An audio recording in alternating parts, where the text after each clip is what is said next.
Hello children, welcome to CA session. Students, today we will continue the same chapter, chapter 6, cyber safety. Students, today we will discuss about online safety.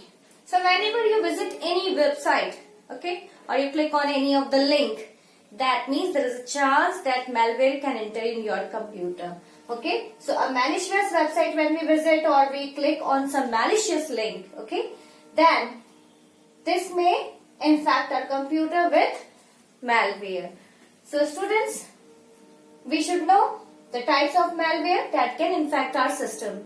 There are various types of malware. Now what is the full form of malware? It is malicious software. Okay, so these are actually softwares only and which enters into the computer when the computer is there in the network, and then these codes starts affecting the computer.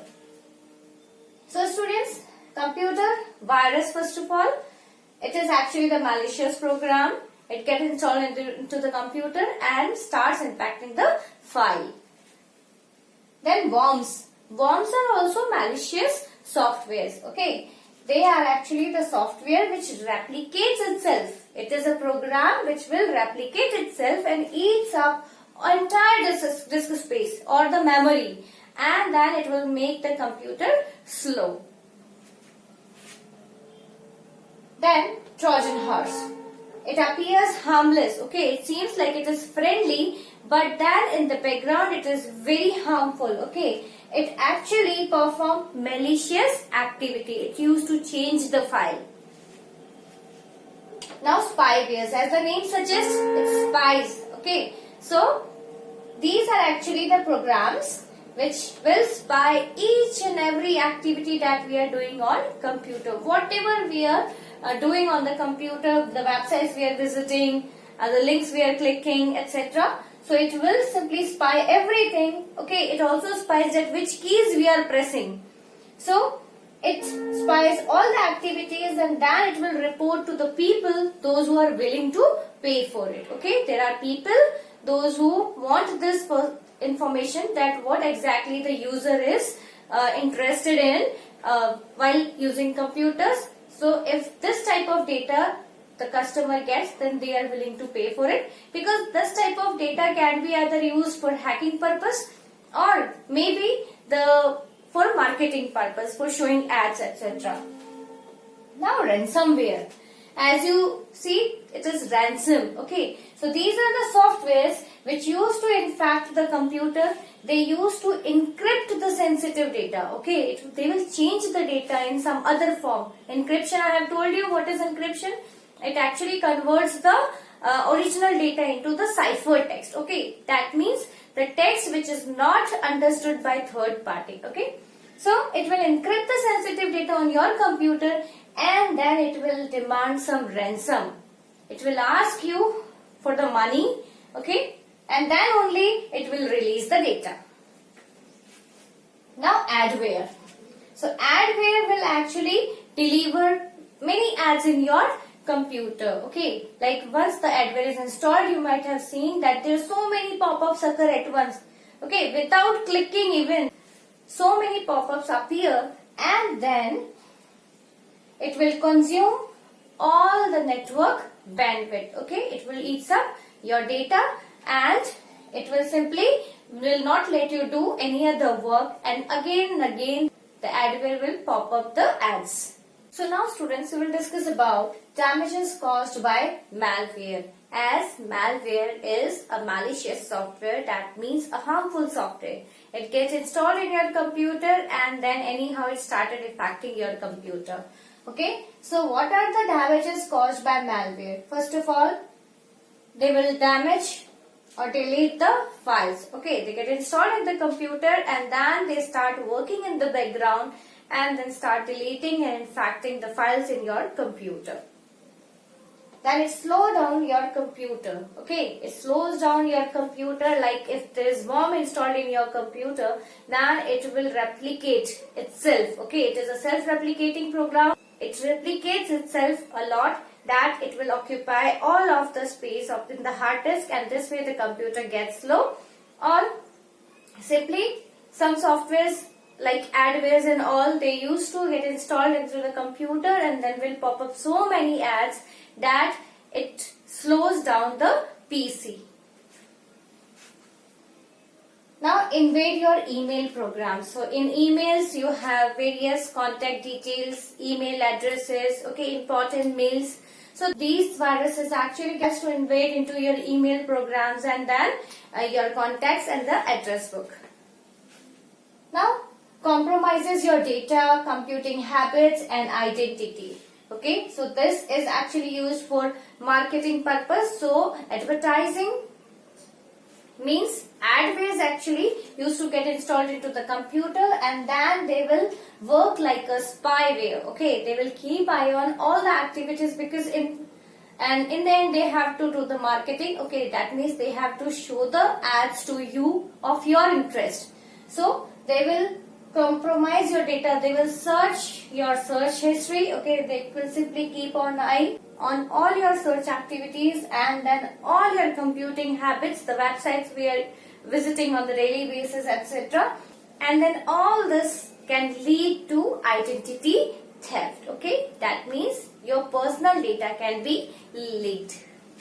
Then student, it alters PC settings. What happens? It sometimes automatically changes the desktop icon. It started deleting files in the background. Then it changes the data. Okay, so it actually alters your PC settings. Sometimes the browser settings, etc. will be changed. Then adware tracks information just like spyware. As I told you, adware will track, means they will work like spyware only. Okay, for marketing purpose they need to show ads and that is why they used to know that what is the interest of customer, what websites the customer are visiting, okay, and the search history and the products they are searching for, etc. Then displays arrays of annoying ads. So arrays of annoying ads means like once the adware get installed in your computer and they know everything about your search history, etc. or the products you are interested in purchasing. So they simply show you lots of ads related to that data.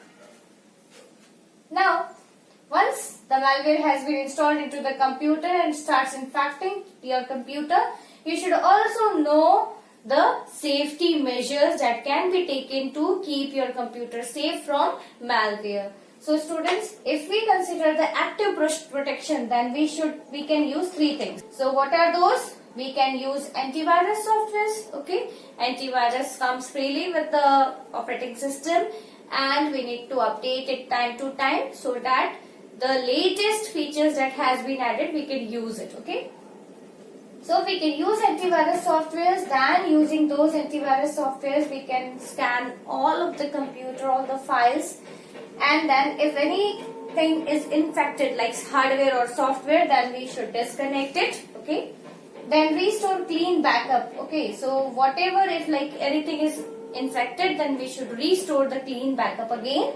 We should notify antivirus vendor so that can ensure the signature database is up to date. That means we have to update the antivirus software so that the latest security features that has been installed will be installed in your computer also. Then download updates regularly, so it is related to all antivirus softwares, etc., the programs, okay, and the web browsers, etc. So here students, we need to update antivirus software on the regular basis because these companies used to have developers and these developers are continuously working on these antivirus softwares.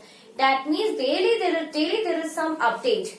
Okay, so that is why I need to get it updated regularly so that latest security features can be used in our computer system also.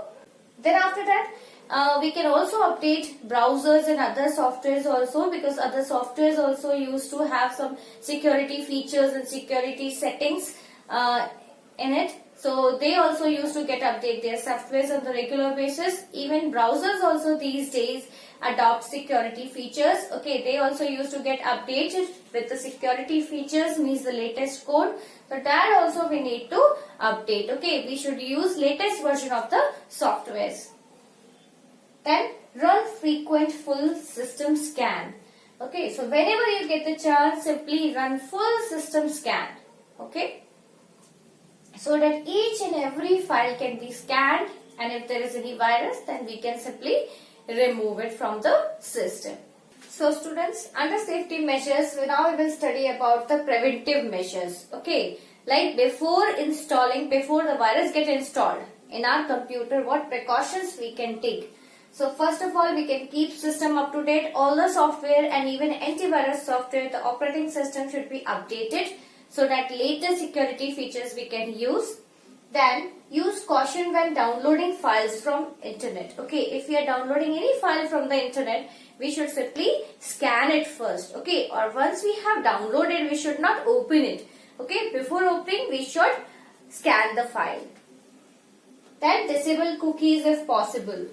As you all know, cookies, it is a text file of the web browser and it contains important information. Okay, like the login information. So you simply delete whenever it is possible, or you simply don't save cookies if possible. Now, cybercrime. So cybercrime, as cyber means the activities carried out on computer. Okay, so here crime. Okay, so here the electronic devices, computers can be used to do some crime. So here it is criminal offense that is facilitated or involves the use of electronic communication. Okay, either electronic communication is used or information system is used, including any electronic device. Okay, it can be your mobile phone, okay, telephone or computer or internet. Okay, so simply carrying out any criminal offense using these devices, then that is cybercrime. Okay, so we can see it can be phishing or credit card frauds, then illegal downloading, industrial espionage, then child pornography, cyberbullying, cyber stalking, cyber terrorism, creation and distribution of viruses, spam, etc. All these are cyber crimes. So now students, we will discuss about cyberbullying. Okay, so here simply using these facilities, internet services. Okay, using internet services, the person can simply harass or demean or embarrass or intimidate someone else. If a person is following someone online, okay, using internet or on cell phone or used to message on email, then sending messages using instant messenger or simply messaging in the chat room or social network, etc. And he or she used to harass or demean, embarrass or intimidate someone. So here commonly the crime is committed by teens, because teens are more prone to technologies as the electronic communication is increasing among the teens and they are using electronic devices a lot. They actually do cyberbullying to make fun of someone or simply to ostracize others. Okay. Then cyber stalking. So students, stalking means to follow someone. Okay. So it is not actually offline, means following someone offline. Here the person used to harass someone online using internet. Okay, so he or she can harass through emails or messages using internet. Okay, so the stalker actually used to keep eye on the victim. Okay, the stalker used internet to stalk. Okay, stalk means to follow someone. So a cyber stalker often does this trouble to her victim. Okay, so what the stalkers are doing. So these are the list of activities that these days online stalkers are doing. So what they actually used to do? They used to collect your personal information from your personal account. They will try to befriend with you on your online sites, okay, on social networking sites, and they will pretend as like they are your friend, and then they start stealing, means collecting personal information from your social account. Then they will post that information, your personal information that they have collected, they will post it on other illegal websites, okay, the bad website, and posing as that you have posted it. Okay, like the victim has posted. Then they start calling the victim. Okay, they will make calls again and again, and then this way they will harass the victim, they will follow the victim.